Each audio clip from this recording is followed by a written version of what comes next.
What's up, guys? James Palms here. It's Saturday, March 6th.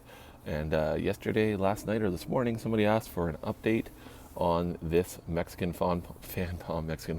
Yeah, can't speak. Sorry. This Mexican fan palm here that was my super cold hardy one that was growing in the back. Actually, it was growing right over here. I'll show you where it was growing. And this is why I thought it was a good spot. I planted it about 1 year ago. Right around this time, probably this week, almost exactly 1 year ago, I planted it. And I planted it right there. And to me, it was in the afternoon sun, and it looked like a decent spot. But as soon as these plants fill out, and this daylily and everything, it was 100% full day shade. And I never watered it, I never fertilized it, and it did not grow much at all. And this area is full morning shade, of course, and most day shade, and then it would have been afternoon sun. But then it was blocked out by these, and that palm will not grow unless you give it a ton of sun. The speed will slow down like crazy. You can actually see the crocuses coming up right there. That's the crocuses. This is something else, another tulip or something there. There's stuff coming up now in March here, of course. So that's where it was. Anyways, so I'll show you how it's doing. It would have died. I had 3 of them there, and the other ones all died right away. But this thing took -6, -7, no problem at this tiny size.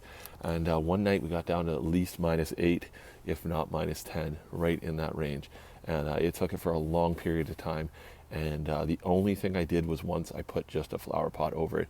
And of course it's closer to the house, so it might have got a bit of a microclimate, but I believe we got down to around -10. And there was a few nights where it stayed like that, and even highs -5, which is crazy cold for one of these. So this one can definitely take a lot of cold. And it was damaged. All the leaves died off, but the center, it actually held the leaves the longest of any of them. And the center spear held on really good, and it was green. When I brought it in, it kind of discolored, and then I had to chop it right off. So I chopped it right there. I snipped it, and I cut some roots when I dug it up because it was rooted in pretty low. It was actually working on digging its roots down, and that's where I chopped it. And then from then, it pushed out this frond first, this little strap leaf here, and it kind of, that's where you can see where it was cut when it was in there. So I pushed this one out. I cut it twice. I think I cut it again because there was a lot of dead tissue it was pushing out first. So it cut that one, and that was the first leaf. This is the second leaf, another strap leaf.